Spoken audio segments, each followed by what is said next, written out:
संक्षिप्त महाभारत के द्रोण पर्व में व्यास जी के द्वारा अर्जुन के प्रति भगवान शंकर की महिमा का वर्णन। धृतराष्ट्र ने पूछा, संजय, धृष्टद्युम्न के द्वारा अति रथी वीर द्रोणाचार्य के मारे जाने पर मेरे पुत्रों तथा पांडवों ने आगे कौन सा कार्य किया?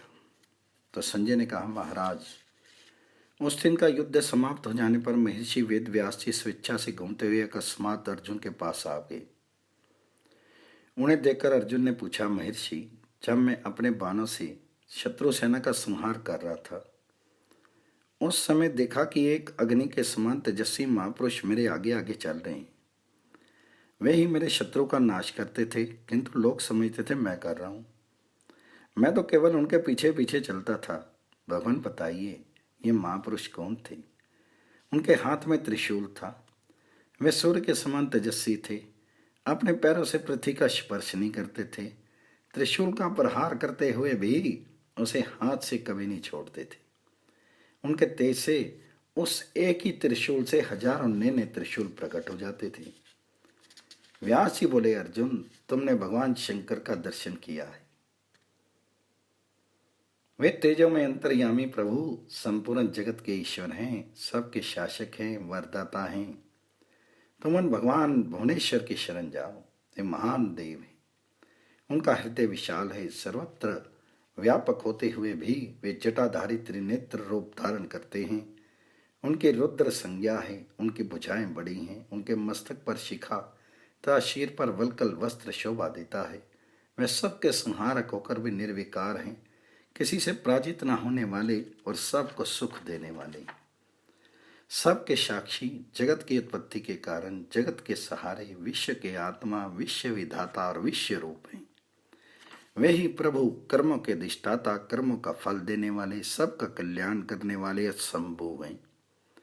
संपूर्ण भूतों के स्वामी तथा भूत भविष्य और वर्तमान के कारण भी वे ही हैं। वे ही योग हैं, वे ही योगेश्वर हैं, वे ही सर्व हैं, वे ही सर्वलोकेश्वर हैं। सबसे श्रेष्ठ, सारे जगत में श्रेष्ठ, श्रेष्ठतम परमेष्टि भी वे ही। वे ही तीनों लोक के श्रेष्ठार, त्रिभुवन के अधिष्ठान, बहुत विशुद्ध परमात्मा हैं। भगवान भाव भयानक होकर भी चंद्रमा को मुकुट रूप से धारण करते हैं। वे सनातन परमेश्वर, संपूर्ण वागीश्वरों के भी ईश्वर हैं। वे अजय हैं। जन्म, मृत्यु और जरा आदि विकार उन्हें छू भी नहीं सकते। वे ज्ञान स्वरूप, ज्ञान गम्य तथा ज्ञान में सबसे श्रेष्ठ है। भक्तों पर कृपा करके उन्हें मनवांछित वर दिया करते हैं। भगवान शंकर के दिव्य पार्षद नाना प्रकार के रूपों में दिखाई देते हैं। वे सब महादेव जी की सदा ही पूजा किया करते हैं। तात, वे साक्षात भगवान शंकर ही वे तेजस्वी पुरुष हैं जो कृपा करके तुम्हारे आगे आगे चला करते हैं। उस घोर रोमांचकारी संग्राम में अश्वत्थामा, कृपाचार्य और कर्ण जैसे महान धनुर्धर जिस सेना की रक्षा करते हैं, उसे नाना रूपधारी भगवान महेश्वर के सिवा दूसरा कौन नष्ट कर सकता है? और जब वे ही आगे आकर खड़े हो जाएं, तो उनके सामने ठहरने का भी कौन साहस कर सकता है? तीनों लोक में कोई ऐसा प्राणी नहीं है जो उनकी बराबरी कर सके। संग्राम में भगवान शंकर के कुपित होने पर उनकी गंध से भी शत्रु बेहोश होकर कांपने लगते हैं और अधमरे होकर गिर जाते हैं। जो भक्त मनुष्य सदा अनन्य भाव से उमानाथ भगवान शिव की उपासना करते हैं, वे इस लोक में सुख पाकर अंत में परम पद को प्राप्त होते हैं। इसलिए कुंती नंदन, तुम भी नीचे लिखे अनुसार उन शांत स्वरूप भगवान शंकर को सदा नमस्कार किया करो, जो नीलकंठ, सूक्ष्म स्वरूप और अत्यंत तेजस्वी हैं। संसार समुद्र में तारने वाले सुंदर तीर्थ हैं। सूर्य रूप हैं, देवताओं के भी देवता, अनंत रूपधारी, हजारों नेत्रों वाले और कामनाओं को पूर्ण करने वाले हैं। परम शांत और सबके पालक हैं। उन भूत भगवान भूतनाथ को सदा प्रणाम है। उनके हजारों मस्तक, हजारों नेत्र, हजारों भुजाएं, हजारों बाण हैं। कुंती नंदन, तुम उन वरदायक भुवनेश्वर भगवान शिव की शरण में जाओ। वे निर्विकार भाव से प्रजा का पालन करते हैं। उनके मस्तक पर जटाजूट शोभित होता है। वे धर्म स्वरूप और धर्म के स्वामी हैं। कोटि कोटि ब्रह्मांडों को धारण करने के कारण उनका उदर और शरीर विशाल है। वे व्याघ्र चरम मोड़ा करते हैं।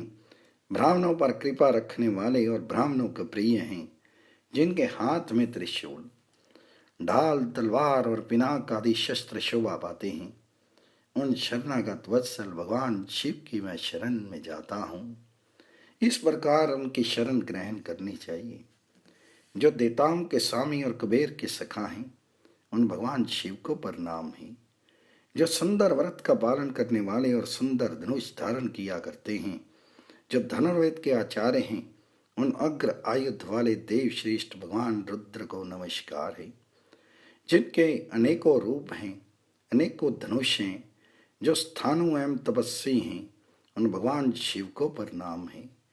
जो गणपति, वाक्पति, यज्ञपति तथा जल और देवताओं के पति हैं, जिनका वर्ण पीत और मस्तक के बाल स्वर्ण के समान है, कांतिमान है, उन भगवान शंकर को नमस्कार है। अब मैं महादेव जी के दिव्य कर्मों को अपने ज्ञान और बुद्धि के अनुसार बता रहा हूं। यदि वे कुपित हो जाएं, तो देवता, गंधर्व, असुर और राक्षस पाताल में छिप जाने पर भी चैन से नहीं रहने पाते। एक समय की बात है, दक्ष ने भगवान शंकर की अवहेलना की। इससे उनके यज्ञ में महान उपद्रव खड़ा हो गया। सभी देवताओं पर भय छा गया। जब उन्हें उनका भाग अर्पण किया गया, तभी दक्ष का यज्ञ पूर्ण हो पाया। तब से देवता लोग भी सदा उनसे भयभीत रहते हैं।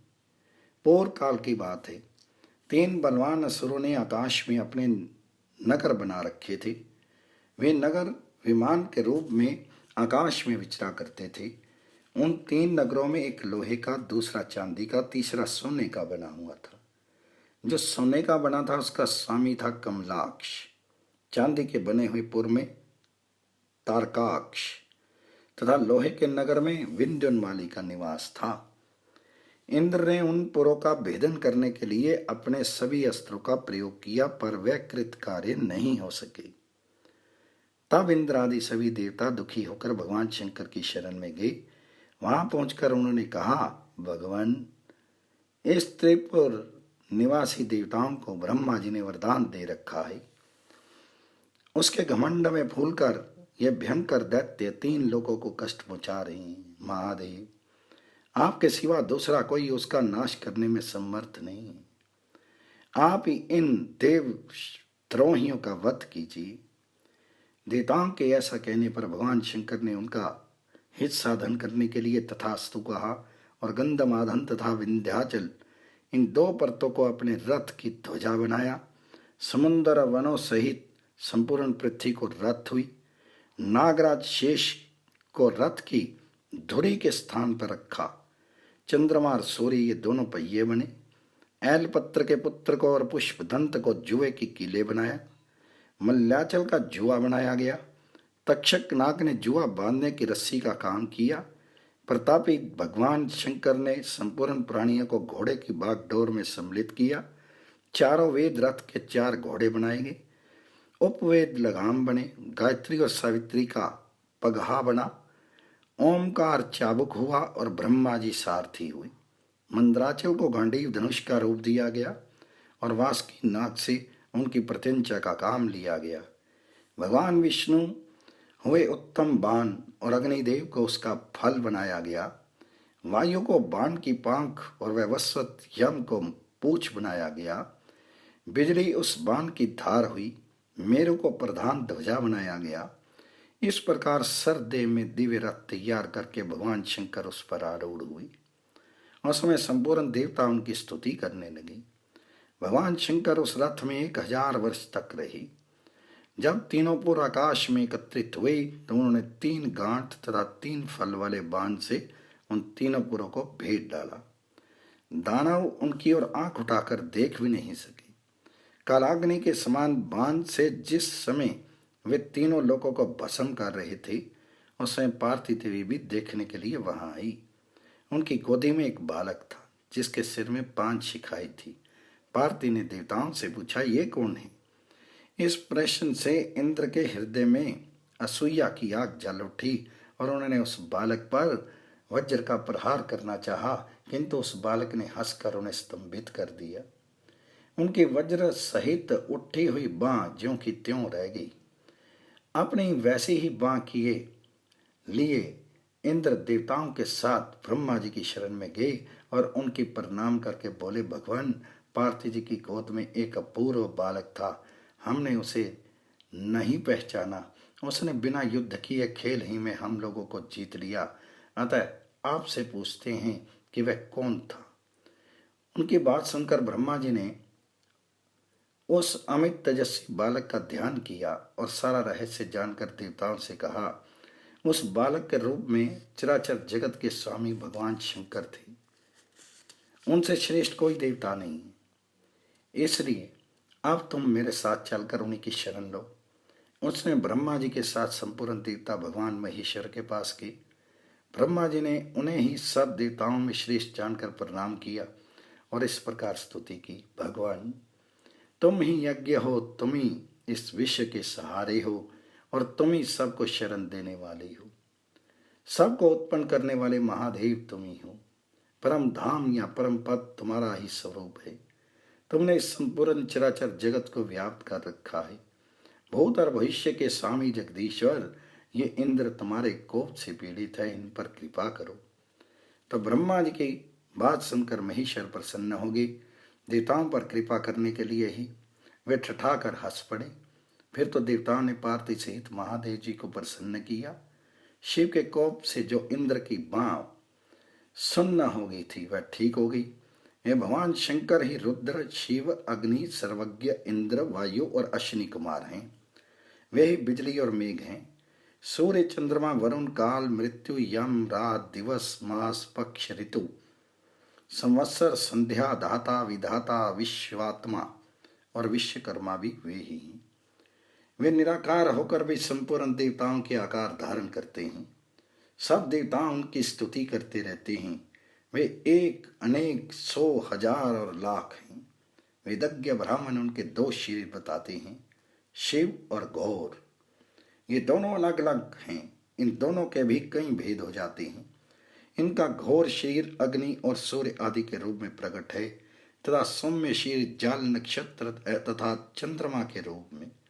वेद, वेदांग, उपनिषद, पुराण तथा अध्यात्म शास्त्रों में जो परम रहस्य है वह भगवान महेश्वर ही हैं। अर्जुन, ये है महादेव जी की महिमा। इतनी ही नहीं, ये अत्यंत महान तथा अनंत है। मैं 1000 वर्ष तक कहता रहूं तो भी उनके गुणों का पार नहीं पा सकता। जो लोग सब प्रकार की ग्रह बाधाओं से पीड़ित हैं और सब प्रकार के पापों से डूबे हुए हैं, वे भी यदि उनकी शरण में आ जाएं तो वे प्रसन्न होकर उन्हें पाप ताप से मुक्त कर देते हैं तथा आयु, आरोग्य, ऐश्वर्य, धन और प्रचुर भोग सामग्री प्रदान करते हैं। कुपित होने पर वे सबका संहार कर डालते हैं। महाभूतों के ईश्वर होने के कारण उन्हें महेश्वर कहते हैं। वेदों में भी इनकी शतरुद्रीय और अनंत रुद्रीय नाम की उपासना बताई गई है। भगवान शंकर दिव्य और मानव सभी भोगों के स्वामी हैं। संपूर्ण विश्व को व्याप्त करने के कारण वे ही विभु और प्रभु हैं। शिवलिंग की पूजा करने से भगवान शिव बहुत प्रसन्न होते हैं। यद्यपि उनके सब और नेत्र हैं, तथापि एक विलक्षण अग्नि में नेत्र अलग भी है जो सदा प्रज्वलित रहता है। वे सब लोगों में व्याप्त होने के कारण सर्व कहलाते हैं। वे सब के कर्मों में सब प्रकार के अर्थ सिद्ध करते हैं तथा संपूर्ण मनुष्यों का कल्याण चाहते हैं, इसलिए उन्हें शिव कहते हैं। महान विश्व का पालन करने से महादेव, स्थिति के हेतु होने से स्थानों और सबके उद्भव होने के कारण भव कहलाते हैं। कभी नाम है श्रेष्ठ का और वृष धर्म का वाचक है। वे धर्म और श्रेष्ठ दोनों हैं, इसलिए उन्हें वृषा कवि कहते हैं। उन्होंने अपने 2 नेत्रों को बंद कर बलात् ललाट में तीसरा नेत्र उत्पन्न किया, इसलिए वे त्रिनेत्र कहे जाते हैं। अर्जुन, जो तुम्हारे शत्रु का संहार करते हुए देखे गए थे वे पिनाकधारी महादेव जी ही हैं। जयद्रथ वध की प्रतिज्ञा करने पर श्री कृष्ण ने स्वप्न में गिरिराज हिमालय के शिखर पर तुम्हें जिनका दर्शन कराया था वे ही भगवान शंकर यहाँ तुम्हारे आगे आगे चलते हैं। जिन्होंने ही वे अस्त्र दिए जिनसे तुमने दानवों का संहार किया। यह भगवान शिव का शतरुद्रीय उपाख्यान तुम्हें सुनाया गया है। ये धन, यश और आयु की वृद्धि करने वाला परम पवित्र तथा वेद के समान है। भगवान शंकर का ये चरित्र संग्राम में विजय दिलाने वाला। इस शतरुद्रीय उपाख्यान को जो सदा पढ़ता और सुनता है तथा जो भगवान शंकर का भक्त है, वह मनुष्य सभी उत्तम कामनाओं को प्राप्त करता है। अर्जुन, जाओ युद्ध करो, तुम्हारी पराजय नहीं हो सकती, क्योंकि तुम्हारे मंत्री, रक्षक और पार्श्ववर्ती भगवान श्री कृष्ण हैं। संजय कहते हैं, महाराज पराशर नंदन व्यास जी अर्जुन से ये कहकर जैसे आए थे वैसे ही चले गए। वेदों के स्वाध्याय से जो फल मिलता है वही पर्व के पाठ और श्रवण से भी मिलता है। इसमें वीर क्षत्रियों के महान यश का वर्णन किया गया है। जो नृत्य से पढ़ता है, सुनता है, वह सभी पापों से मुक्त हो जाता है। इसके पाठ से ब्राह्मण को यज्ञ का फल मिलता है, क्षत्रिय को संग्राम में सुयश की प्राप्ति होती है तथा शेष 2 वर्णों को भी पुत्र, पौत्र आदि अभिष्ट वस्तुएं उपलब्ध होती हैं। इस प्रकार द्रोण पर्व समाप्त। श्री गणेशाय नमः। संक्षिप्त महाभारत कर्ण पर्व। कर्ण के सेनापतित्व में युद्ध का आरंभ और भीम के द्वारा धूर्ति का वध। नारायणं नमस्कृत्य नरं चैव नरोत्तमं देवीं सरस्वतीं व्यासं ततो जयं मुदीरयेत्। अंतर्यामी नारायण स्वरूप भगवान श्री कृष्ण, उनके नित्य सखा नर स्वरूप नर रत्न अर्जुन, उनकी नीरा प्रकट करने वाली भक्ति सरस्वती तथा उनके वक्ता महर्षि वेद व्यास को नमस्कार करके आसुरी संपत्तियों पर विजय प्राप्ति पूर्वक अंतःकरण को शुद्ध करने वाले महाभारत ग्रंथ का पाठ करना चाहिए। वैशंपायन जी कहते हैं, राजन, द्रोणाचार्य के मारे जाने से दुर्योधन आदि राजा बहुत घबरा गए। शोक से उनका उत्साह नष्ट हो गया। वे द्रोण के लिए अत्यंत अनुताप करते हुए अश्वत्थामा के पास आकर बैठे और कुछ देर तक शास्त्रीय युक्तियों से उसे आश्वासन देते रहे। फिर प्रदोष के समय अपने अपने शिविर में चले गए। कर्ण, दुशासन और शकुनी ने दुर्योधन के ही शिविर में वह रात व्यतीत की। सोते समय में चारों ही पांडवों को दिए हुए क्लेशों पर विचार करते रहे। पांडवों को जुए में जो कष्ट भोगने पड़े थे तथा द्रौपदी को जो भरी सभा में घसीट कर लाया गया था, वे सब बातें याद करके उन्हें बड़ा पश्चाताप हुआ। उनका चित्त बहुत शांत हो गया। तत्पश्चात जब सवेरा हुआ तो सब ने शास्त्रीय विधि के अनुसार अपना अपना नित्य कर्म पूरा किया। फिर भाग्य पर भरोसा करके धैर्य धारण पूर्वक उन्होंने सेना को तैयार होने की आज्ञा दी और युद्ध के लिए निकल पड़ी। दुर्योधन ने कर्ण का सेनापति के पद पर अभिषेक किया और दही, घी, अक्षर, स्वर्ण मुद्रा, गौ, सोना तथा बहुमूल्य वस्त्रों द्वारा उत्तम ब्राह्मणों की पूजा करके उनके आशीर्वाद प्राप्त की। फिर सूत, मागध तथा बंदीजनों ने जय जयकार किया। इसी प्रकार पांडव भी प्रातः कृत्य समाप्त करके युद्ध का निश्चय करके शिविर से बाहर निकले। धृतराष्ट्र ने पूछा, संजय, अब तुम मुझे यह बताओ कि कर्ण ने सेनापति होने के बाद कौन सा कार्य किया? तो संजय ने कहा, महाराज, कर्ण की सम्मति जानकर दुर्योधन ने रणभेरी बजवाई और सेना को तैयार हो जाने की आज्ञा दी। उस समय बड़े बड़े गजराजों, रथों, कवच बीनने वाले मनुष्यों तथा घोड़ों का कोलाहल बढ़ने लगा। कितने ही योद्धा उतावले होकर एक दूसरे को पुकारने लगे। इन सब के मिली हुई ऊंची आवाज से आसमान गूंज उठा। इसी समय सेनापति कर्ण एक दमकते हुए रथ पर बैठा दिखाई पड़ा। उसके रथ पर श्वेत पताका फहरा रही थी। घोड़े भी सफेद थे। ध्वजा में सर्प का चिन्ह बना हुआ था। रथ के भीतर सैकड़ों तरकश, गदा, कवच, स्टग्नि, किंकनी, शक्ति, शूल, तोमर और धनुष रखे हुए थे। कर्ण ने शंख बजाया और उसकी आवाज सुनते ही योद्धा उतावले होकर दौड़े। इस प्रकार कौरवों की बड़ी सेना को उसने शिविर से बाहर निकाला तथा पांडवों को जीतने की इच्छा से उसका मगर के आकार का एक व्यू बनाकर रणभूमि की ओर कूच किया। उस मकर व्यू के मुख के स्थान में स्वयं कर्ण उपस्थित हुआ। दोनों नेत्रों की जगह शूरवीर शकुनी और उलूक खड़े हुए। मस्तक भाग में अश्वत्थामा तथा कंठदेश में दुर्योधन के सभी भाई थे। व्यू के मध्य भाग में बहुत बड़ी सेना से घिरा हुआ राजा दुर्योधन था। बाएं चरण के स्थान में कृतवर्मा खड़ा हुआ था। उसके साथ रणोन्मत्त ग्वालों की नारायणी सेना भी थी। दाहिने चरण की जगह कृपाचार्य थे। उनके साथ महान धनुर्धार त्रिगर्तों और दक्षिण पत्तियों की सेना थी। वाम चरण के पिछड़े भाग में मद्र देशीय योद्धाओं को साथ लेकर राजा शल्य खड़े हुए।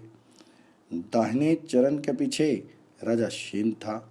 उसके साथ 1000 रथियों और 300 हाथियों की सेना थी। व्यू की पूंछ के स्थान में अपनी बहुत बड़ी सेना से घिरे हुए दोनों भाई चित्र और चित्रसेन थे।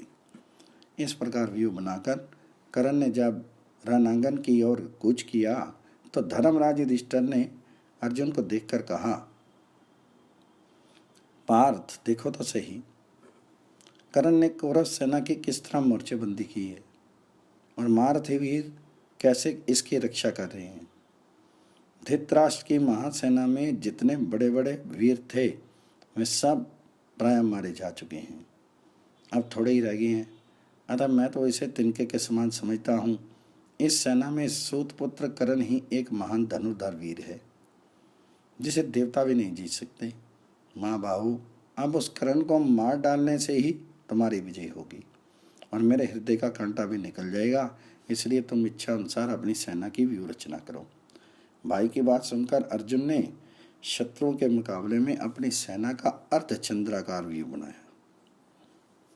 उनके वाम भाग में भीमसेन, दाहिने भाग में धृष्टम, मध्य में राजा युधिष्ठिर और अर्जुन खड़े हुए। नकुल और सहदेव ये दोनों युधिष्ठिर के पीछे थे। पांचाल देशीय युद्धामन्यु और तमोजा अर्जुन के पहियों की रक्षा करने लगे। शेष वीरों में से जिन्हें व्यूह में जहां स्थान मिला वे वहीं खूब उत्साह के साथ डट गए। इस प्रकार कौरव तथा पांडवों ने व्यूह बनाकर फिर युद्ध में मन लगाया। दोनों दलों में ऊंची आवाज करने वाले बाजे बाज उठे। विजय अभिलाषी शूरवीरों का सिंहनाद सुनाई देने लगा। महान धनुर्धार कर्ण को व्यूह के मुहाने पर कवच धारण किए उपस्थित देखकर कौरव योद्धा द्रोणाचार्य के वियोग का दुख भूल गए। तदनंतर कर्ण तथा अर्जुन आमने सामने आकर खड़े हुए और दोनों एक दूसरे को देखते ही क्रोध में भर गए। उनके सैनिक भी उछलते कूदते हुए परस्पर जा भिड़े। एक तो भयानक युद्ध छिड़ गया। हाथी, घोड़े और रथों के सवार तथा पैदल योद्धा एक दूसरे पर प्रहार करने लगे। वे अर्धचंद्र, भाल, शुरप्र, तलवार, पट्टिश और फरसों से अपनी प्रतिपक्षियों के मस्तक काटने लगे। मरे हुए वीर हाथी, घोड़ों तथा रथों से गिर गिर कर धाराशायी होने लगे। सैनिकों के हाथ, पैर और हथियार सभी चलने लगे। उनके द्वारा वहाँ महान संहार आरंभ हो गया। इस प्रकार जब सेना का विध्वंस हो रहा था उसी समय भीमसेन आदि पांडव हम लोगों पर चढ़ आए। भीमसेन हाथी पर बैठे हुए थे। उन्हें दूर से ही आते देखकर शेम धूर्ति ने, जो स्वयं ही हाथी पर सवार था, युद्ध के लिए ललकारा और उन पर धावा कर दिया। पहले उन दोनों के हाथियों में ही युद्ध आरंभ हुआ। जब हाथी लड़ते लड़ते आपस में सट गए तो वे दोनों वीर तोमरों से एक दूसरे पर जोरदार प्रहार करने लगे। फिर धनुष उठाकर दोनों ने दोनों को भीनना आरंभ किया। थोड़ी ही देर में उन्होंने एक दूसरे का धनुष काटकर सिंहनाद किया और परस्पर शक्ति एवं तोमरों की झड़ी लगा दी। इसी बीच में शेम धूर्ति ने बड़े वेग से एक तोमर का प्रहार करके भीमसेन की छाती छेद डाली। फिर गरजते हुए उसने 6 तोमर और मारे। भीमसेन ने भी धनुष उठाया और बाणों की वर्षा से शत्रु के हाथी को बहुत पीड़ित किया। इससे वह भाग चला, रोकने से भी नहीं रुका। शेम धूर्ति ने किसी तरह हाथी को काबू में किया और क्रोध में भरकर भीमसेन को बाणों से भींच दिया। साथ ही उनके हाथी के भी मर्म स्थानों में चोट पहुंचाई। हाथी उस आघात को नहीं सह सका। वह प्राण त्याग कर पृथ्वी पर गिर पड़ा। भीमसेन उसके गिरने से पहले ही कूदकर जमीन पर आ गए। और अपनी गदा के प्रहार से शत्रु के हाथी को भी उन्होंने मार गिराया। शेम दौड़ते हुए हाथी से कूदकर नीचे आ गया और तलवार उठाकर भीमसेन की ओर दौड़ा। ये देखकर भीम ने उस पर गदा से चोट की। उसके आघात से शेम धूर्ति के प्राण बिखेर उड़ गई और वह तलवार के साथ ही हाथी के पास गिर पड़ा। महाराज, शेम धूर्ति कुलूत देश का यशस्वी राजा था। उसे मारा गया देख आपकी सेना व्यथित होकर रणभूमि से भागने लगी। विंद और चित्रसेन तथा चित्र का वध, अश्वत्थामा और भीमसेन का भयंकर युद्ध। संजय कहते हैं, राजन, तत्पश्चात महान धनुर्धर कर्ण ने अपने तीखे बाणों से पांडव सेना का संहार आरंभ किया। उनके नाराजों की मार से पीड़ित होकर झुंड के झुंड हाथी चिंगाड़ने तथा सब और भागने लगे। ये देखकर सूतपुत्र कर्ण पर नकुल ने धावा किया। दूसरी ओर अश्वत्थामा दुष्कर पराक्रम दिखा रहा था। उसका भीमसेन ने सामना किया। के देशीय विंद और अनुविंद को सातकी ने रोका। श्रुतकर्मा ने चित्रसेन का मुकाबला किया। चित्र को प्रतिविंध्य ने रोक दिया। दुर्योधन राजा युधिष्ठिर से भिड़ गया और क्रोध में भरे हुए संक्षिप्तकों पर अर्जुन ने धावा किया। धृष्टद्युम्न कृपाचार्य की और शिखंडी कृतवर्मा के साथ लड़ने लगा। श्रुत कीर्ति का शल्य के साथ और सहदेव का आपके पुत्र दुशासन के साथ युद्ध होने लगा। इस प्रकार उस द्वंद्व युद्ध में कैकेय वीर विंद और अनुविंद सातकी के ऊपर तेजस्वी बाणों की वर्षा करने लगी। यह देखकर सातकी ने भी उन दोनों को अपने सैकों से आच्छादित कर दिया। विंद अनुविंद ने जब पुनः सातकी की छाती में चोट पहुंचाई तो उसने उन दोनों के धनुष काट दिए और तीखे बाणों से मारकर उन्हें आगे बढ़ने से रोक दिया। तब उन्होंने दूसरे धनुष हाथ में लिए और सातकी को बाणों से ढकना आरंभ किया। उनकी बाण वर्षा से चारों ओर अंधकार छा गया। फिर उन तीनों महारथियों ने एक दूसरे के धनुष काट डाले। अब तो सातकी के क्रोध की सीमा नहीं रही। उसने तुरंत ही दूसरा धनुष लेकर उसकी प्रत्यंचा चढ़ाई और अत्यंत तीक्ष्ण शरप पर चलाकर अनुविंद का मस्तक उड़ा दिया। अपने शूरवीर भाई को मारा गया देखकर महारथी विंद ने भी दूसरा धनुष उठाया और सातकी को 60 बाणों से बींधकर बड़े जोर से गर्जना की। फिर उसकी छाती और भुजाओं को 1000 बाणों से घायल किया। इतने पर भी सातकी का चेहरा मलिन नहीं हुआ। उसने हंसते हंसते 25 बाण मारकर विंद को घायल कर दिया। इसके बाद दोनों महारथियों ने एक दूसरे का धनुष काटकर सारथी और घोड़ों पर डाले। इस प्रकार जब वे रथहीन हो गए तो ढाल और तलवार हाथ में ले आपस में लड़ने लगे।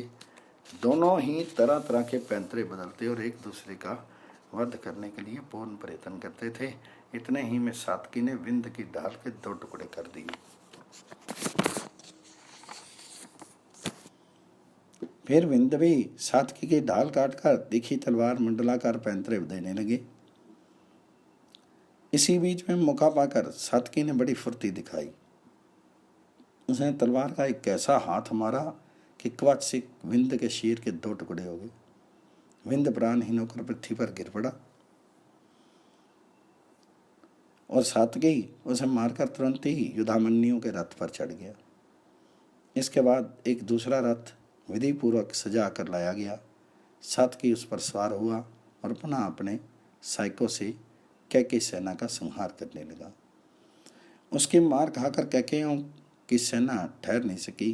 वे अपने प्रबल शत्रु का सामना करना छोड़ सब दिशाओं में भाग गई। तदनंतर श्रुतकर्मा ने क्रोध में भरकर 50 बाणों से राजा चित्रसेन को घायल किया। अभिसार नरेश चित्रसेन ने भी 9 बाणों से श्रुतकर्मा को बींधकर 5 सैकों से उसके सारथी को भी पीड़ित किया। तब श्रुतकर्मा ने चित्रसेन के मर्म स्थान में तीखे नाराज से वार किया। उसकी गहरी चोट लगने से वीरवार चित्रसेन को मूर्छा आ गई। थोड़ी देर में जब होश हुआ तो उसने एक भल्ल मारकर श्रुतकर्मा का धनुष काट दिया और फिर 7 बाणों से उसे भी बींध डाला। श्रुतकर्मा को पुनः क्रोध आया उसने शत्रु के धनुष के 2 टुकड़े कर डाले और 300 बाण मारकर उसे खूब घायल किया। फिर एक तेज किए हुए भाले से चित्रसेन का मस्तक काट गिराया।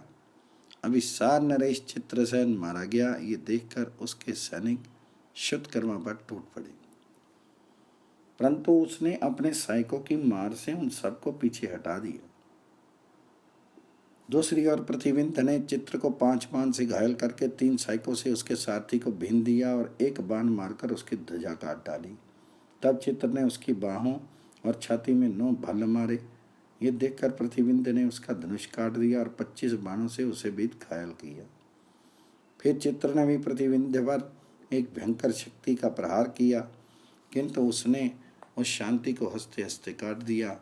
तब उसने प्रतिविंध पर गदा चलाई।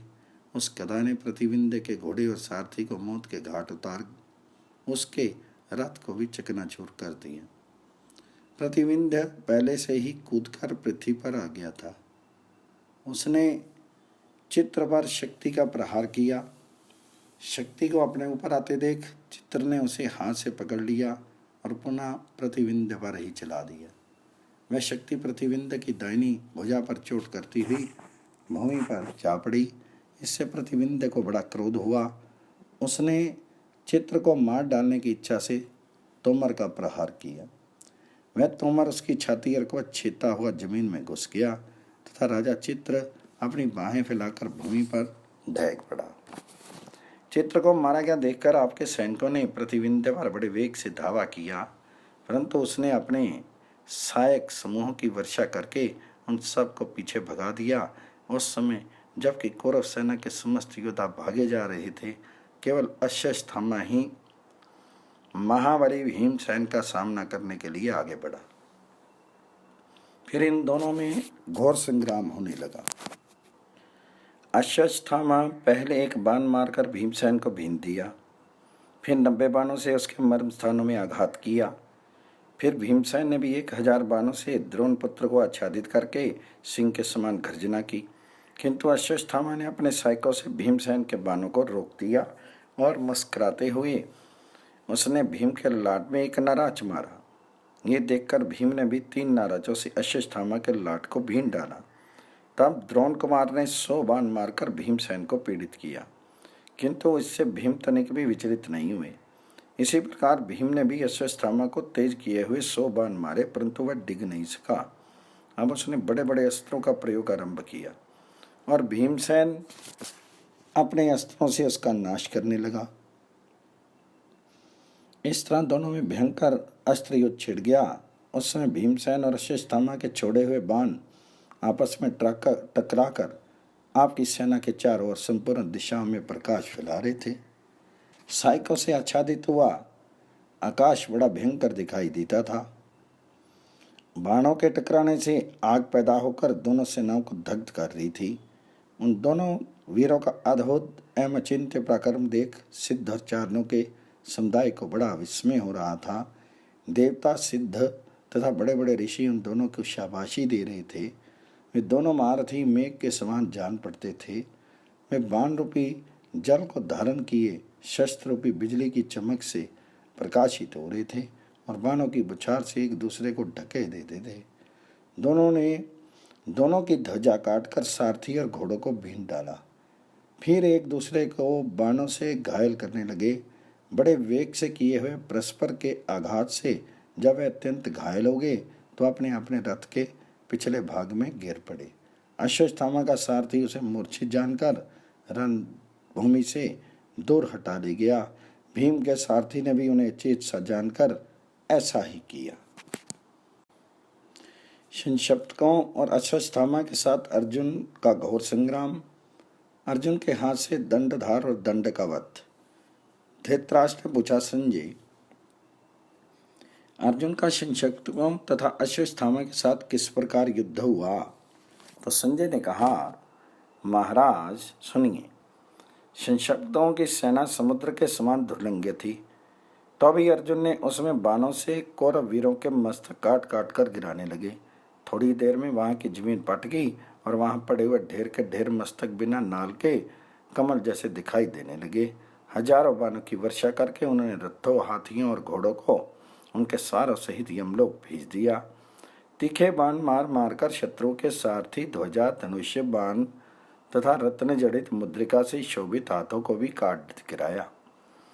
यह देखकर बड़े बड़े योद्धा सांडों के समान हुंकारते हुए अर्जुन पर टूट पड़े तथा तीखे तीरों से उन्हें घायल करने लगे। उस समय अर्जुन और उन योद्धाओं में रोमांचकारी संग्राम आरंभ हो गया। अर्जुन पर सब ओर से अस्त्रों की वर्षा हो रही थी, तो भी वे अपने अस्त्रों से उसका निवारण करके बाणों से मार मार कर शत्रु के प्राण लेने लगे। जैसे हवा बादलों को छिन्न भन्न कर देती है, उसी प्रकार वे विपक्षियों के रथों की धज्जियां उड़ा रहे थे। उस समय अर्जुन अकेले होने पर भी 1000 महारथियों के समान पराक्रम दिखा रहे थे। उनका यह प्रसार देख देवता, सिद्ध, ऋषि और चारण भी उनकी प्रशंसा करने लगे। धिता ने धुंधवियां बजाई और अर्जुन तथा श्री कृष्ण पर फूलों की वर्षा की। फिर वहां इस प्रकार आकाशवाणी हुई, जिन्होंने चंद्रमा की कांति, अग्नि की दीप्ति, वायु का बल और सूर्य का प्रताप धारण किया है, वे ही ये श्री कृष्ण और अर्जुन रणभूमि में विराज रहे हैं। एक रथ पर बैठे हुए ये दोनों वीर ब्रह्मा तथा शंकर की भांति अजय हैं। ये संपूर्ण प्राणियों में शेष नर और नारायण हैं। इस आश्चर्य में वृत्तांत को देखकर और सुनकर भी अश्वत्थामा ने युद्ध के लिए भली भांति तैयार होकर श्री कृष्ण तथा अर्जुन पर धावा किया। उसने श्री कृष्ण को 60 तथा अर्जुन को 3 बाण मारे। तब अर्जुन ने क्रोध में भरकर 3 बाणों से उसका धनुष काट दिया। ये देखकर उसने दूसरा अत्यंत भयंकर धनुष हाथ में लिया और श्री कृष्ण पर 300 तथा अर्जुन पर 1000 बाणों का प्रहार किया। इतना ही नहीं, अश्वत्थामा ने अर्जुन को आगे बढ़ने से रोककर उनके ऊपर हजारों, लाखों और अरबों बाण बरसाए। उस समय ऐसा जान पड़ता था मानो उनके तरकश, धनुष, प्रत्यंचा, रथ, ध्वजा तथा कवच से और बाँ, छाती, हाथ, मुंह, नाक, कान, आंख तथा मस्तक आदि अंगों एवं रोम रोम से बाण छूट रहे हैं। इस प्रकार अपने सहायक समूहों की बुछार से उसने श्री कृष्ण और अर्जुन को भीन डाला और अत्यंत प्रसन्न होकर महामेघ के समान भयंकर गर्जना की। अश्वत्थामा की गर्जना सुनकर अर्जुन ने उसके चलाए हुए प्रत्येक बाण के 3-3 टुकड़े कर डाले। इसके बाद उन्होंने संक्षिप्तकों के साथ हाथी, घोड़े, सारथी, ध्वजा और पैदल सिपाहियों को भयंकर बाणों से मारना प्रारंभ किया। गांडीव से छूटे हुए नाना प्रकार के बाण 3 मील पर खड़े हुए हाथी और मनुष्यों को भी मार गिराते थे। उस समय अर्जुन ने शत्रुओं के बहुत से सजे सजाए घुड़सवारों को और पैदल सैनिकों का सफाया कर डाला। शत्रुओं में से जो लोग रन में पीठ दिखाकर भाग नहीं गए, बराबर सामने डटे रहे, उनके धनुष, बाण, तरकश, प्रत्यंचा, हाथ, बाँ, हाथ के हथियार, छत्र, ध्वजा, घोड़े, रथ की ईशा, ढाल, कवच और मस्तक को अर्जुन ने काट डाला। पार्थ के बाणों के प्रहार से रथ, घोड़े और हाथियों के साथ उनके सवार भी धराशायी हो गए। ये देखकर अंग, वंग, कलिंग और निषाद देशों के वीर अर्जुन को मार डालने की इच्छा से हाथियों पर सवार होकर वहां चढ़े, किंतु अर्जुन ने उनके हाथियों के कवच, मर्मस्थान, सूंड, महावत, ध्वजा और पताका आदि को काट डाला। इससे वे हाथी वज्र के समान मारे हुए शिखर, पर्वत शिखर की भांति जमीन पर ढह पड़े। इसी बीच में अश्वत्थामा ने अपने धनुष पर 10 बाण चढ़ाए और मानो एक ही बाण छोड़ा हो, इस प्रकार उन 10 को एक ही साथ छोड़ दिया। उसमें से 5 बाणों ने तो अर्जुन को घायल किया और 5 ने श्री कृष्ण को शत विशत कर दिया। उन दोनों के शरीर से खून की धारा बहने लगी। उनका इस प्रकार पराभव देखकर सबने यही माना कि अब वे मारेंगे। उस समय भगवान श्री कृष्ण ने कहा, अर्जुन ढिलाई क्यों कर रहे हो, मारो इसे। जैसे चिकित्सा न करने पर रोग बढ़कर कष्टदायक हो जाता है, उसी प्रकार लापरवाही करने से शत्रु भी प्रबल होकर महान दुखदायी हो जाएगा। बहुत अच्छा कहकर अर्जुन ने भगवान की आज्ञा स्वीकार की और सावधान होकर उन्होंने अश्वत्थामा की बाँह, छाती, सिर और जंघा को बाणों से छेद डाला। फिर घोड़ों की बागडोर काटकर उन्हें बाणों से बीनना आरंभ किया। घोड़े घबरा कर भागे और अश्वत्थामा को रणभूमि से दूर हटा ले गए। अश्वत्थामा अर्जुन के बाणों से इतना घायल हो चुका था कि फिर लौटकर उनसे लड़ने की उसकी हिम्मत नहीं हुई। थोड़ी देर घोड़ों को रोककर उसने आराम किया और फिर कर्ण की सेना में प्रवेश कर गया। तदन श्री कृष्ण और अर्जुन संसप्तकों का सामना करने चल दिए। इसी समय उत्तर की ओर पांडव सेना में बड़े जोर का आर्तनाद सुनाई पड़ा। वहां दंडधार पांडवों की चतुरंगनी सेना का संहार कर रहा था। ये देखकर भगवान कृष्ण ने रथ को लौटाकर उधर ही घुमा दिया और अर्जुन से कहा, मगध देश का राजा दंडधार बड़ा पराक्रमी है, वह कहीं भी अपना स्थान नहीं रखता। इसके पास शत्रुओं का संहार करने वाला एक महान गजराज है। इसे युद्ध की उत्तम शिक्षा मिली है और बल तो सबसे अधिक है ही। इनमें से किसी भी दृष्टि से यह राजा भगदत्त से कम नहीं है। पहले तुम इसी का संहार कर डालो, फिर संक्षिप्त को मारना। इतना कहकर भगवान जी ने अर्जुन को दंडधार के निकट पहुंचा दिया। वह काले लोहे के कुछ बने पहने हुए घुड़सवारों और पैदल सैनिकों को अपने मद उन्मत्त गजराज के द्वारा गिराकर कुचलवा रहा था। वहां पहुंचते ही श्री कृष्ण को 12 और अर्जुन की 16 बाण मारकर दंडधार ने उनके घोड़ों को भी 3-3 बाणों से घायल किया। इसके बाद वह 12 बार हंसने और गरजने लगा। तब अर्जुन ने भल्लों से उसके धनुष, बाण, प्रत्यंचा और ध्वजा को काट दिया। इससे कुपित होकर दंडधार ने श्री कृष्ण और अर्जुन को घबराहट में डालने की इच्छा से अपने मदोन्मत्त गजराज को उनकी ओर बढ़ाया और तोमरों से उन दोनों पर वार किया। ये देखकर पांडुनंदन अर्जुन ने 3 छुर चलाकर उनकी दोनों भुजाओं और मस्तक को एक ही साथ काट डाला। इसके बाद उसके हाथी को भी 100 बाण मारे। उसकी चोट से पीड़ित होकर हाथी जोर जोर से चिंगाड़ने लगा और चक्कर काटता हुआ, लड़खड़ाता हुआ इधर उधर भागने लगा।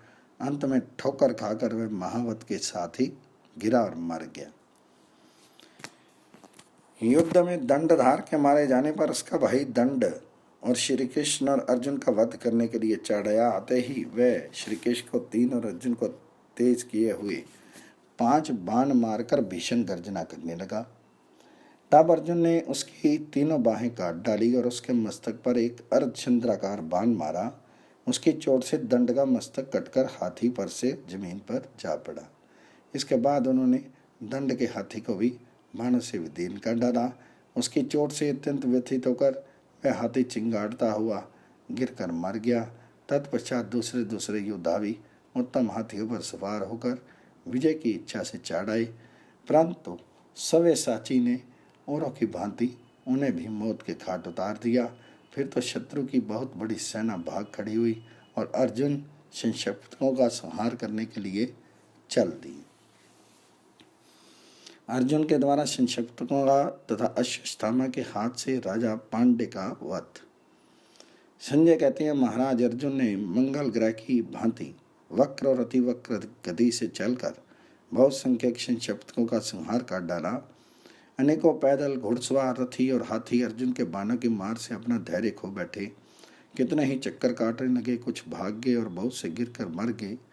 उन्होंने भल, शूर, अर्चंद्र तथा वत्सदंत आदि अस्त्रों से अपने शत्रु के घोड़े, सारथी, ध्वजा, धनुष, बाण, हाथ के हथियार, भुजाएं और मस्तक काट गिराए। इसी बीच में उग्र युद्ध के पुत्र ने 3 बाणों से अर्जुन को भीन दिया। ये देखकर अर्जुन ने उसका सिर धड़ से अलग कर दिया। उस समय उग्र युद्ध के समस्त सैनिक क्रोध में भरकर अर्जुन पर नाना प्रकार के शस्त्रों की वर्षा करने लगे, परंतु अर्जुन ने अपने अस्त्रों से शत्रुओं की अस्त्र वर्षा रोक दी और सैकों की झड़ी लगाकर बहुतों से शत्रुओं का वध कर डाला। उस समय भगवान श्री कृष्ण ने कहा, अर्जुन तुम खिलवाड़ क्यों कर रही हो? इन संक्षिप्तकों का अंत करके अब कर्ण का वध करने के लिए शीघ्र तैयार हो जाओ। अच्छा, ऐसा ही करता हूँ। ये कहकर अर्जुन शेष संक्षिप्तकों का संहार आरंभ किया। अर्जुन इतनी शीघ्रता से बाण हाथ में लेते, संधान करते और छोड़ते थे कि बहुत सावधानी से देखने वाले भी उनकी इन सब बातों को देख नहीं पाते थे। अर्जुन का हस्त लाघव देख स्वयं भगवान श्री कृष्ण भी आश्चर्य में पड़ गए। उन्होंने अर्जुन से कहा, पार्थ, इस पृथ्वी पर देवधन के कारण राजाओं का ये महाभयंकर संग्राम हो रहा है। आज तुमने जो पराक्रम किया है वैसा स्वर्ग में केवल इंद्र ने ही किया था।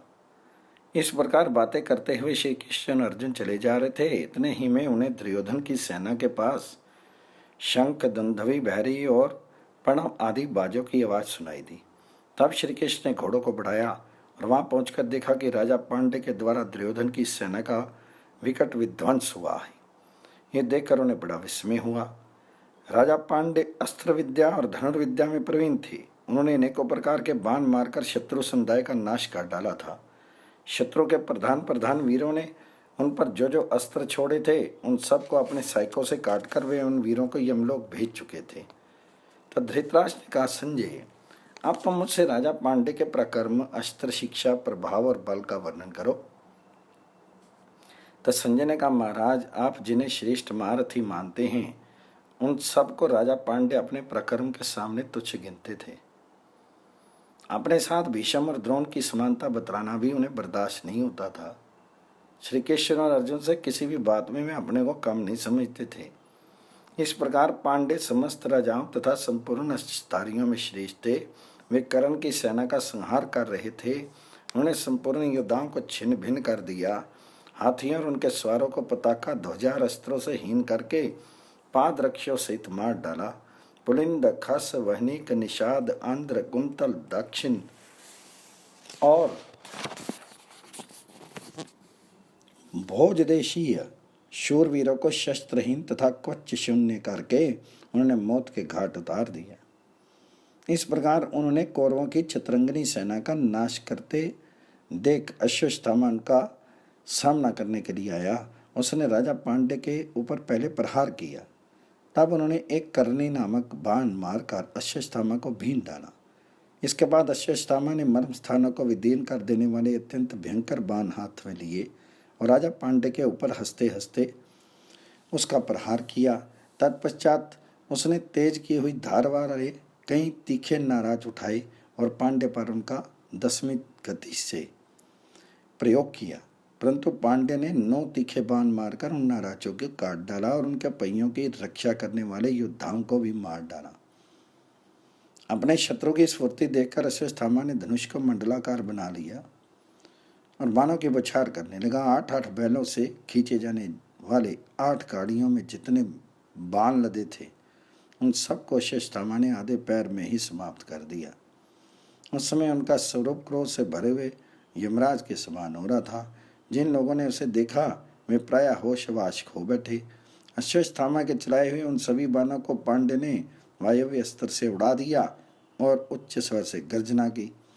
तब द्रोण कुमार ने उनकी ध्वजा काटकर चारों घोड़ों और सारथी को यमलोक भेज दिया तथा अर्धचंद्राकार बाण से धनुष काटकर उसकी भी धज्जियां उड़ा दी। उस समय यद्यपि महारथी पांडे रथ से शून्य हो गए थे तो भी अश्वत्थामा ने उन्हें मारा नहीं। उनके साथ युद्ध करने की उनकी इच्छा भी बनी हुई थी। इसी समय एक महाबली गजराज बड़े वेग से दौड़ता हुआ वहां पहुंचा। उसका सवार मारा जा चुका था। राजा पांड्य हाथी के युद्ध में बड़े निपुण थे। उस पर्वत के समान ऊंचे गजराज को देखते ही वे उनकी पीठ पर जाग बैठे। उन्होंने हाथी को अंकुश मारकर आगे बढ़ाया और सिंहनाद करके द्रोण पुत्र के ऊपर एक अत्यंत तेजस्वी तोमर का प्रहार किया। तोमर की चोट से अश्वत्थामा के सिर का स्वर्ण में मुकुट चूर चूर होकर खनखनाता हुआ जमीन पर जा गिरा। अब तो क्रोध के मारे द्रोण कुमार के बदन में आग लग गई। उसने शत्रु की पीड़ा देने वाले यमदंड के समान भयंकर 14 बाण हाथ में लिए। उनमें से 5 बाणों में तो उसने हाथी को पैरों से लेकर सूंड तक बीन डाला। 3 से राजा की दोनों भुजाएं और मस्तक को काट गिराया तथा शेष 6 बाणों से पांडे के अनुयायी 6 महारथियों को यमलोक पठाया। इस प्रकार महाबली पांडे को मारकर जब अश्वत्थामा ने अपना कर्तव्य पूरा कर दिया तो आपका पुत्र दुर्योधन अपने मित्रों के साथ उनके पास आया और बड़ी प्रसन्नता के साथ उसे उसका स्वागत सत्कार किया। अंगराज का वध, सहदेव के द्वारा दुशासन की और कर्ण की द्वारा नकुल की पराजय और कर्ण द्वारा पांचालों का संहार। संजय कहते हैं, महाराज, आपके पुत्र की आज्ञा से बड़े बड़े हाथी सवार हाथियों के साथ ही क्रोध में भरकर धृष्टद्युम्न को मार डालने की इच्छा से उसकी ओर बढ़े। पूर्व और दक्षिण देश के रहने वाले गज युद्ध में कुशल जो प्रधान वीर थे सभी उपस्थित थे। इनके सिवा अंग बंग पुंड्र मगध के मेकल कौशल मद्रद शार्न निषद कलिंग देशी योद्धावी जो हस्ती युद्ध में निपुण थे वहां पर आए। ये सब लोग पांचालों की सेना पर बाण तोमर और नाराजों की वर्षा करते हुए आगे बढ़े। उन्हें आते देखकर धृष्टद्युम्न उनके हाथियों पर नाराजों की वर्षा करने लगा। प्रत्येक हाथी को अपने 10-10 6-6 और 8-8 बाणों से मारकर घायल कर दिया। असह्य धृष्टद्युम्न को हाथियों की सेना से घिर गया देखकर पांडव और पांचाल योद्धा तेज किए हुए अस्त्र शस्त्र लेकर गर्जना करते वहां पर आ पहुंचे और उन हाथियों पर बाणों की बौछार करने लगे। नकुल सहदेव द्रौपदी के पुत्र परभद्रक सात्यकी शिखंडी तथा चिकितान ये सभी वीर चारों ओर से बाणों की झड़ी लगाने लगे। तब मलेच्छों ने अपने हाथियों को शत्रुओं की ओर प्रेरित किया। वे हाथी अत्यंत क्रोध में भरे हुए थे, इसलिए रथों घोड़ों और मनुष्यों को सूंडों से खींचकर पटक देते और पैरों से दबाकर कुचल डालते थे। कितने ही योद्धाओं को उन्होंने दांतों की नोक से चीर डाला, कितनों को सूंड में लपेटकर ऊपर फेंक दिया। दांतों से कुचले हुए जो लोग जमीन पर गिरते थे उनकी सूरत बड़ी भयानक हो जाती थी। इसी समय अंगराज के हाथी का सातकी से सामना हुआ। सातकी ने भयंकर वेग वाले नाराज से हाथी के मर्म स्थानों को भीन डाला। हाथी वेदना से मूर्छित होकर गिर पड़ा। अंगराज उनकी ओट में अपने शीर को छिपाए बैठा था। अब वह हाथी से कूदना ही चाहता था कि सातकी ने उसकी छाती पर भी नाराज से प्रहार किया। चोट को ना संभाल सकने के कारण वह भी पृथ्वी पर गिर पड़ा। उसके बाद नकुल ने यमदंड के समान 3 नाराज हाथ में लिए और उनके प्रहार से अंगराज को पीड़ित करके फिर 100 बाणों से उसके हाथी को भी घायल किया। तब अंगराज ने नकुल पर 108 तोमरों का प्रहार किया, किंतु उसने प्रत्येक तोमर के 3-3 टुकड़े काट डाले और एक अर्धचंद्राकार बाण मारकर उसके मस्तक को भी काट दिया। फिर तो वह मलेच्छराज हाथी के साथ ही भूमि पर गिर पड़ा। इस प्रकार अंगदेशीय राजकुमार के मारे जाने पर वहां के महावत क्रोध में भर गए और हाथियों सहित नकुल पर चढ़ाए। उनके साथ ही मैकल उत्कल कलिंग निषद तथा ताम्र लिप्त आदि देशों के योद्धा भी नकुल को मार डालने की इच्छा से उस पर बाणों और तोमरों की वर्षा करने लगे। उन सब के अस्त्रों की बौछार से नकुल को ढक गया देखकर पांडव पांचाल और सोमक क्षत्रिय बड़े क्रोध में भरकर वहां आ पहुंचे। फिर तो पांडव पक्ष के रथी वीरों का उन हाथियों के साथ घोर युद्ध होने लगा। उन्होंने बाणों की झड़ी लगा दी, हजारों तोमरों का वार किया। उनकी मार से हाथियों के कुंभस्थल फूट गए, मर्म स्थानों में घाव हो गए, दांत टूट गए, उनकी सारी सजावट बिखर गई। इनमें से 8 बड़े बड़े गजराजों को सहदेव ने 64 बाण मारे, जिसकी चोट से पीड़ित होकर वे हाथी अपने सवारों सहित गिरकर मर गए। महाराज, सहदेव जब क्रोध में भरकर आपकी सेना को भस्मसात कर रहा था, उसी समय दुशासन उसके मुकाबले में आ गया। आते ही उसने सहदेव की छाती में 3 बाण मारे। तब सहदेव ने 70 नाराजों से दुशासन को और 3 से उसके सारथी को भीन डाला। ये देखकर दुशासन ने सहदेव का धनुष काटकर उसकी छाती और भुजाओं में 73 बाण मारे। अब तो सहदेव के क्रोध की सीमा नहीं रही। उसने बड़ी फुर्ती से दुशासन के रथ पर तलवार का वार किया। वह तलवार प्रत्यंचा सहित उसके धनुष को काटकर जमीन पर गिर पड़ी और फिर सहदेव ने दूसरा धनुष लेकर दुशासन पर प्राणांतकारी बाण छोड़ा, किंतु उसने तीखी धार वाली तलवार से उसके 2 टुकड़े काट डाले और सहदेव को घायल करके उसके सारथी को भी 9 बाण मारे। इससे सहदेव का क्रोध बहुत बढ़ गया और उसने काल के समान विकराल बाण हाथ में लेकर उसे आपके पुत्र पर चला दिया। वह बाण दुशासन का कवच छेद कर शीर को विदीर्ण करता हुआ जमीन में घुस गया। इससे आपका पुत्र बेहोश हो गया। ये देखकर सारथी तीखे बाणों की मार सहता हुआ अपने रथ को रणभूमि से दूर हटा ले गया। इस प्रकार दुशासन को परास्त करके सहदेव ने दुर्योधन की सेना पर दृष्टि डाली और उसका सब ओर से संहार आरंभ कर दिया। दूसरी ओर नकुल भी कौरव सेना को पीछे भगा रहा था। ये देखकर कर्ण क्रोध में भरा हुआ वहां आया और नकुल को रोककर सामना करने लगा। उसने नकुल का धनुष काटकर उसे 30 बाणों से घायल किया। तब नकुल ने भी दूसरा धनुष लेकर कर्ण को 70 और उसके साथी को 3 बाण मारे। फिर एक शूरप्र से कर्ण के धनुष को काटकर उस पर 300 बाणों का प्रहार किया। नकुल के द्वारा कर्ण को इस तरह पीड़ित होते देखकर सभी रथियों को बड़ा आश्चर्य हुआ।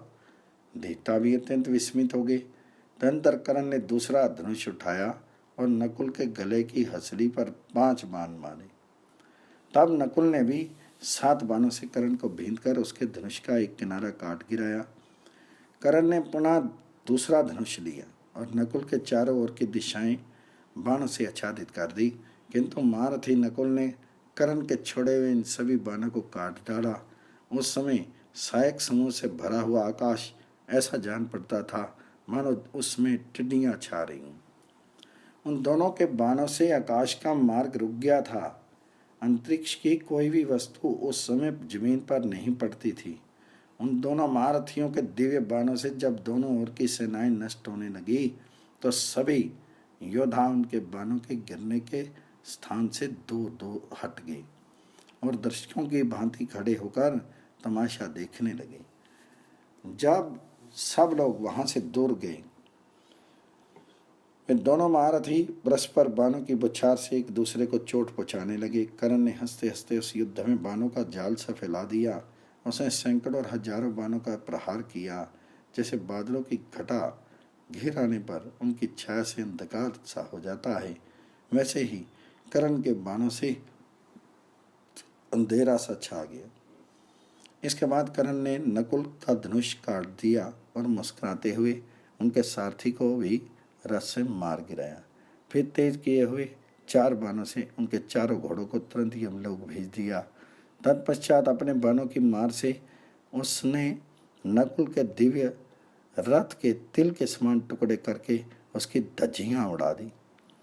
पहियों के रक्षकों को मारकर ध्वजा, पताका, गदा, तलवार, ढाल तथा अन्य सारथियों को भी नष्ट कर दिया। रथ, घोड़े और कवच से रहित हो जाने पर नकुल ने एक भयानक परिघ उठाया, किंतु कर्ण ने तीखे बाणों से उसके भी टुकड़े टुकड़े कर दिए। उस समय उसकी इंद्रियां व्याकुल हो गई। वह सहसा रणभूमि छोड़कर भाग खड़ा हुआ। कर्ण ने हंसते हंसते उसका पीछा किया और उसके गले में अपना धनुष डाल दिया। फिर वह कहने लगा, पांडुनंदन, अब बलवानों के साथ युद्ध करने का साहस मत करना। जो तुम्हारे समान हो उन्हीं से भिड़ने का हौसला करना चाहिए। माद्री कुमार, हार गए तो क्या हुआ, लज्जाओ मत, जाओ घर में जाकर छिपे रहो, अथवा जहाँ श्री कृष्ण तथा अर्जुन हो वहीं चले जाओ। ये कहकर कर्ण ने नकुल को छोड़ दिया। यद्यपि उस समय कर्ण के लिए नकुल को मारना सहज था, तो भी कुंती को दिए हुए वचन को याद करके उसने उसे जीवित ही छोड़ दिया, क्योंकि कर्ण धर्म का ज्ञाता था। नकुल को इस पराजय से बड़ा दुख हुआ। वह उच्छ्वास लेता हुआ अत्यंत संकोच के साथ जाकर युधिष्ठिर के रथ पर बैठ गया। इतने में सूर्यदेव आकाश के मध्य भाग में आ गए। उस दोपहरी में सोतपुत्र कर्ण चारों ओर चक्कर के समान घूमता हुआ पंचालों का संहार करने लगा। शत्रुओं के रथ टूट गए, ध्वजा पताकाएं कट गई, घोड़े और सारथी मारे गए तथा बहुतों के रथ के धुरे खंडित हो गए। कुछ ही देर में पांचाल सेना के रथी भागते देखे गए। हाथियों के शीर खून से लथपथ हो गए। वे उन्मत्त की भांति इधर उधर भागने लगे। ऐसा जान पड़ता था मानो वो किसी बड़े भारी जंगल में जाकर दावानल से दग्ध हो गए। उस समय हमें और कर्ण के धनुष से छूटे हुए बाणों से कटे अनेक सिर, भुजा और जंघाएं दिखाई देती थी। संग्राम भूमि में संजय वीरों पर कर्ण की बड़ी भीषण मार पड़ रही थी। तो भी पतंग जैसे अग्नि पर टूट पड़ते हैं, उसी प्रकार वे कर्ण की ओर ही बढ़ते जा रहे थे। महारथी कर्ण जहाँ जहाँ पांडव सेनाओं को भस्म कर रहा था, अतः क्षत्रिय लोग उसे प्रलयकालीन अग्नि के समान समझकर उसके आगे से भागने लगे। पंचाल वीरों में से भी जो योद्धा मरने से बचे थे वे सब मैदान छोड़कर भाग गए।